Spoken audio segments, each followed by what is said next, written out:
Hello and welcome to the Essex Boys Murder Case Part 5. Before watching this video, I recommend watching Part 4 first, as these videos are all about the key individuals and the murder victims movements on the day of the 6th of December 1995. A quick mention to the Facebook page called The Real Essex Boys Murder Club. If you're interested, please feel free to join, as there's some great people on there with a lot of knowledge on this subject. So basically, in these videos, which I will be producing, and they're basically concentrating on the key individuals in this case who are known to Tucker, Tate and Rolfe, and I'm going to go through their movements on the day of the murders. And I'm also going to go on Tucker, Tate and Rolfe's movements throughout the day on the 6th of December, leading up to their murders. So I'm going to be covering a lot of people in these videos.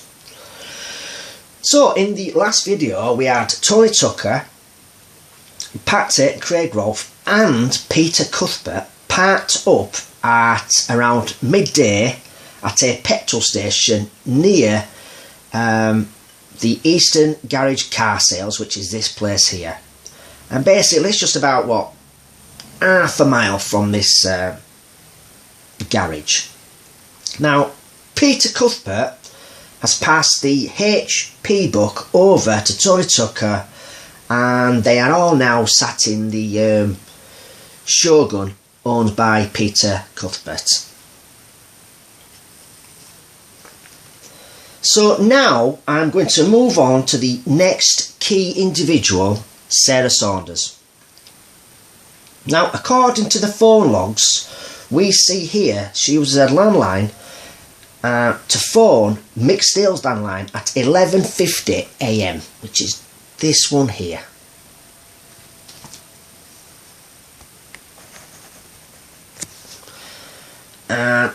If you go along, here we are. Saunders landline, and then eventually, yeah, there you go, she's phoned Mick Steele's landline. So from this information we know both of them were at their homes at this time. There's no more phone logs between the two that day. I'd also like to point out, in her statements, Sarah Saunders said she did not own a mobile phone at the time of the events.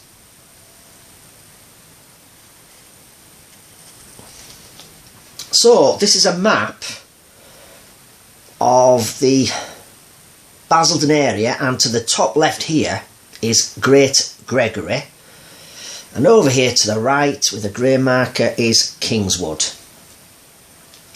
So we know Sarah Saunders wasn't living at Gordon Road with Pat at the time, as she had had enough of his drug taking and being nasty to her.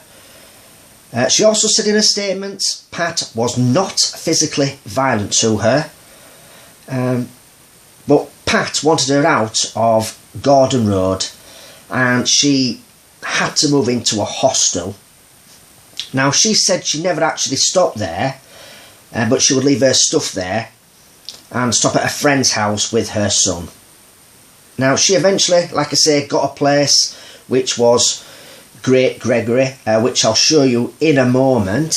But like I say, I'm just showing you the distance from Sarah Saunders' new place in Great Gregory, and she's just a 4-minute drive away from where her mum lives in Kingswood. And this is probably the route she would take to visit her mum. Right, so now I'll show you a street view of Great Gregory. So, according to her statement, Sarah Saunders set off to her mum's address in Kingswood to have her hair done by an hairdresser. Now, instead of reading Sarah Saunders' statement out, what I'm going to do for you, the viewers, is reenact what she said and did that day on her way to her mother's address. I think it's much better doing it this way, instead of you trying to picture in your head what she's talking about in a statement.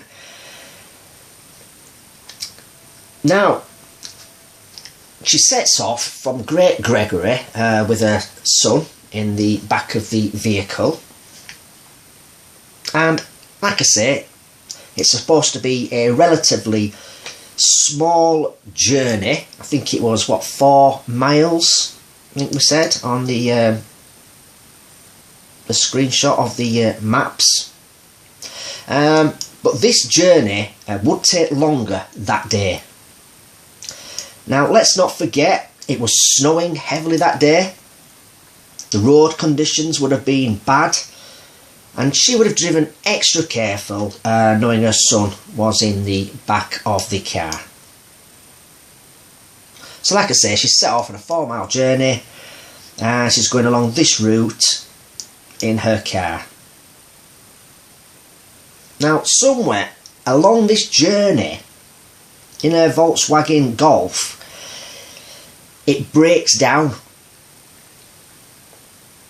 Now, what she says in her statements is she's been having problems with the starter motor, and Pat said he would get it fixed, but never did.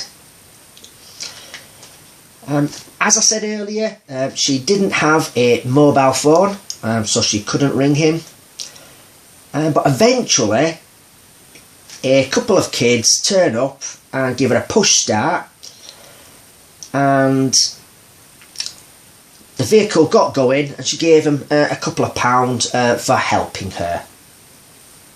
So this journey, it would have taken a lot longer to get to her mum's address in Kingswood, and she arrived at approximately 1 to 1:30 p.m.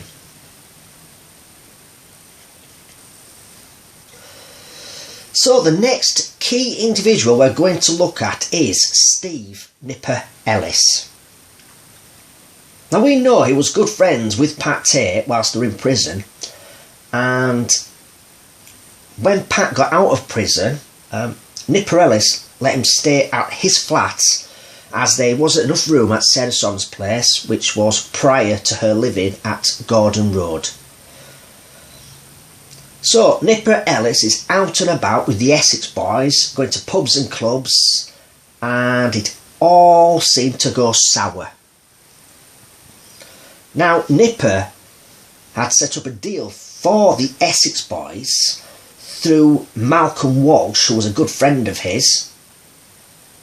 Now, Malcolm Walsh knew some people from a Canning Town firm, and someone in that firm wanted to sell some travellers' cheques, and sent a go-between guy to do that deal.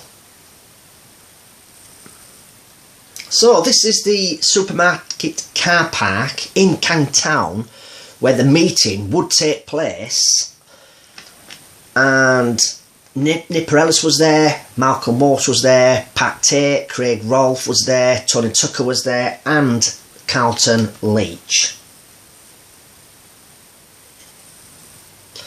Now, the deal was Tony Tucker would pay £60,000 for the £240,000 worth of travellers' cheques.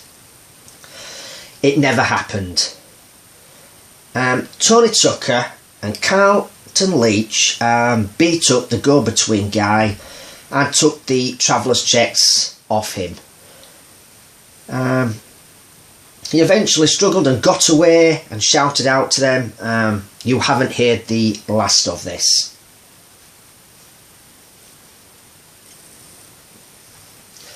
Now, the Essex Boys were ripping a lot of people off, and it was only a matter of time before someone caught up with them, and there would be repercussions from other villains. They always seemed to know when and where a drugs deal would take place. So after this, Nipper Ellis decided to become less involved with them and started distancing himself from them.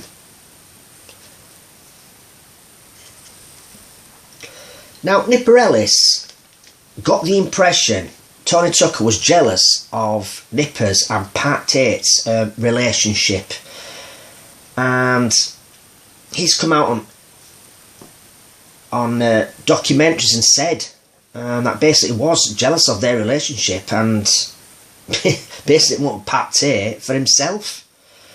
But a joke remark Nipper Ellis said to Tony Tucker's teenage mistress, Donna Garwood, on the phone, infuriated Tony Tucker and went round to Nipper Ellis's flat. There's a spoiler alert coming up now, so if you don't want to hear it, please fast forward this part of the video now. In the Rise of the Foot Soldier, it was Craig Rolfe and Pat Tate that went round with Tony Tucker to Nipper Ellis's flat. But in reality, it was actually Craig Rolfe, Tony Tucker, and the other individual who was in my last video, Peter Cuthbert. Now, I'd just like to state that Peter Cuthbert had nothing to do with any violence that happened at Nipper Ellis's flat. I mean, Nipper Ellis has actually been on documentaries and said this, that Peter Cuthbert was there with Tony Tucker and Craig Rolfe at his flat, but Peter Cuthbert tried to calm Tony Tucker down. I'd just like to point that part out. So, Tony Tucker, in a drug-fueled frenzy, barges into Nipper Ellis's flat, threatens to chop his hand off and takes a gun. A 2.2 revolver which had been used in a previous shooting by the firm. This is the same gun that was given to Pat Tate whilst he was in hospital, to which he was going to shoot Nipper Ellis with.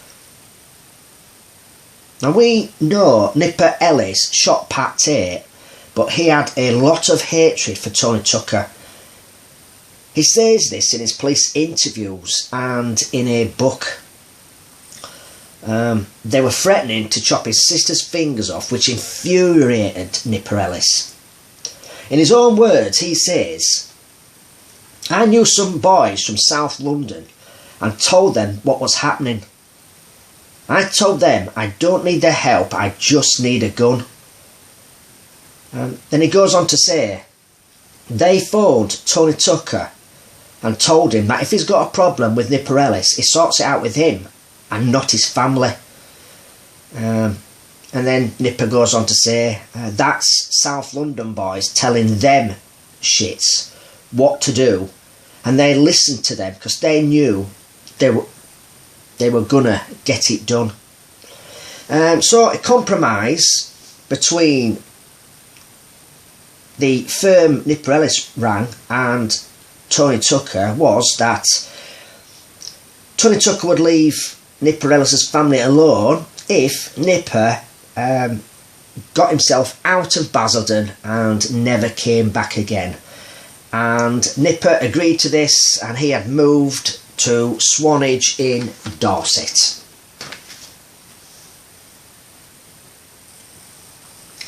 So on the morning of the 6th of December, Nipper Ellis says he drove his girlfriend, Leanne Marie Hemingway, to college. Now, he was still on bail for a garage robbery, and one of the conditions that he'd been imposed on was that he had to attend Swanage Police Station every morning at 10:30 AM and sign a form as evidence to this. He then says he went home, washed his car, and then lounged around his address for most of the afternoon. So we have Nipper Ellis's movements up to say 4 to 4:30 p.m. that day. So the next key individual we're going to look at is Darren Nichols. So if we look at this map up here where the red marker is Braintree, where Darren Nichols lived at the time. And along this blue route here is where he was working at the time. And you go along here and right down here to the grey marker down here. This is Sunbury-on-Thames. And this is where he and some colleagues were working at the time. I think it was around about early December.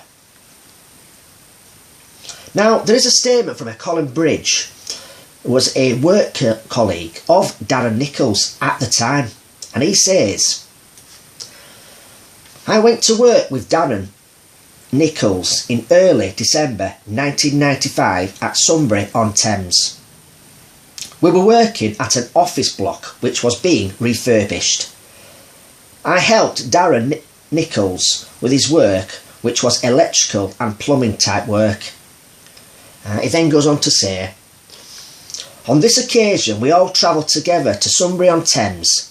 That is me, Darren Nichols, Francis Reed, Clive James and another male. We travelled in Darren Nichols' car, which was a Volkswagen Scirocco. He drove us down there at about 4:30 to 5 a.m. I can remember it was a tight squeeze in the car with us all in there. We arrived at Sunbury-on-Thames at 6:30 a.m. As we look at the phone logs on the 6th of December 1995, we can see Darren Nichols uses his mobile at 12:51 p.m. to phone Mick Steele's landline, which is this one here. Nichols' mobile.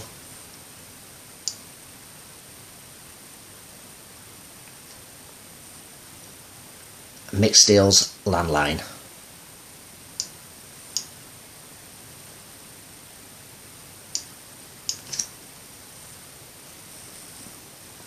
Then, at 12:52, which is this one here, and 12:53, he phones Mick Steele's mobile, which is here, these two here.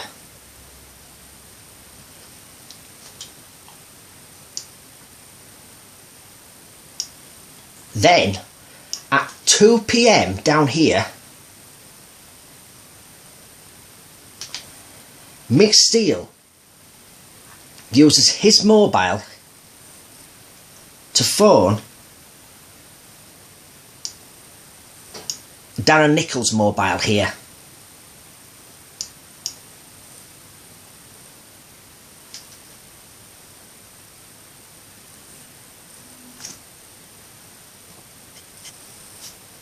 Then at 12:59 here, Mick Steele uses his landline to phone Jack Holmes' mobile.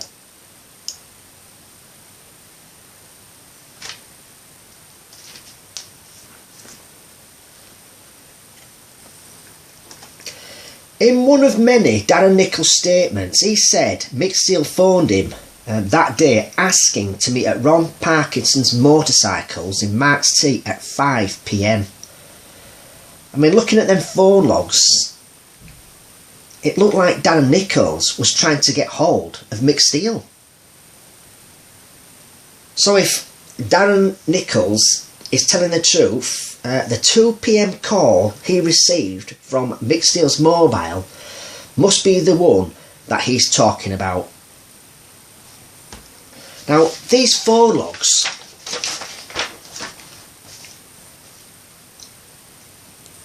I mean, they are helpful to look at, but they don't tell you how long the calls lasted and where the mobile phone calls were made from. I mean, this is why I would have liked to see other key individuals' calls made to these people on the phone logs we've just been looking at. I mean, can you imagine having Nipper Ellis's mobile records that day so we can find out what he was doing and where he was? Mad Mickey Bowman, I mean, he was involved and he knew about the supposed drugs drop in Rettendon. I mean, I just love to look through his phone records for that day. Mick McCarthy, the traveller, who knew Pat Tate, it was agreed that Mick McCarthy, he would be cutting up the coke when it arrived. I'd have loved to look through his phone records of that day as well. I mean, there's a few more. I mean, personally, I think this should be released to the public so we can all have a look through. I mean, they could even check, let's say, certain local villains in the Essex areas and Kent areas. I mean, I am going to be speaking about these local villains as I'm going to be doing future videos on this case and the day of the murders. I mean, did they check Billy Jasper's phone if he had one? When he confessed to being the getaway driver. Just things like this. It'd be great for the public and us to see the phone records back then. So that's that for this particular video, and I'll just give you a quick catch up. We have Tucker, Tate and Rolfe and Peter Cuthbert at the Eastern Garage at midday. Sarah Saunders is at her mum's in Kingswood at around about 1 to 1:30 p.m. Nipper Ellis is at his address in Swanage up to about 4:30 p.m. and Darren Nichols is at Sunbury-on-Thames at 1 p.m. So, YouTube subscribers, I hope you've enjoyed the video, and if you've just come across my channel at the moment and you're interested in the Essex Boys saga, just give us a click and subscribe, because you'll get to watch these videos first. If you are on the Facebook group, talking about the Facebook group, if you're interested, please feel free to join the Real Essex Boys Murder Club.